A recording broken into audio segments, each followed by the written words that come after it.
So we're still in Cap-Ferret, and I've already done a few videos about the place. So I decided to do something a little bit different and a bit more specific to Cap-Ferret and to the whole coast. And if you follow us, either Française on the road or WW2 Française, you have seen some of the videos of the bunkers that are on the beach. So these bunkers, and I'm showing you this part right now.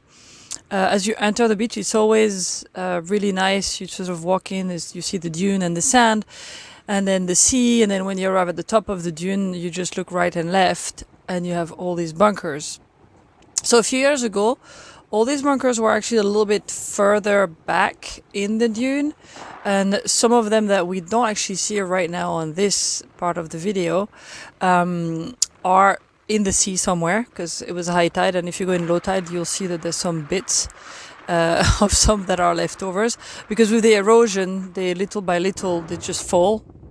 And so they've been there since the war, and to me it's always really amazing to see that. And before I sort of travel out of France and went to other places, for me it was perfectly normal to see bunkers on the beach. And then I went to different parts of the world and it wasn't there. And then other people who looked at my pictures or my videos from the coast sort of asked questions and said, what is that? So the Germans left a lot of things behind, and it's actually quite amazing when you think that it was only a few years that they were present in France, occupying, sorry.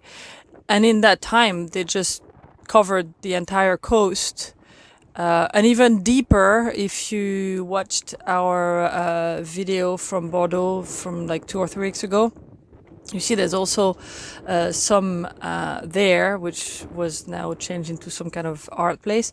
And also there's a whole submarine base that we filmed even before that in Bordeaux itself, which is a little bit more away from the coast. But the entire coast, all the way down south and all the way up north to Normandy, obviously, it was like that with those bunkers. And I actually also want to point out that when I was little, growing up on the beach in the 70s and 80s, we still found barbed wire. So the coast was also covered in barbed wire all the way along. So I used to go play in the dune, and very often you would just find these like rolled up pieces of old rusty barbed wire that was from the war.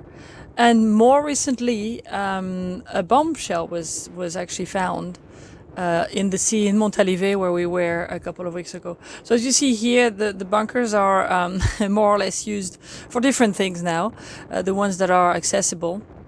It can be a little bit dangerous to go in them. Some of them are a little bit sort of sideways off of the dune and they're about to fall, so you have to be careful, but they're still there. And so this was on a nicer day, and I decided to go and film a little bit closer to show the inside.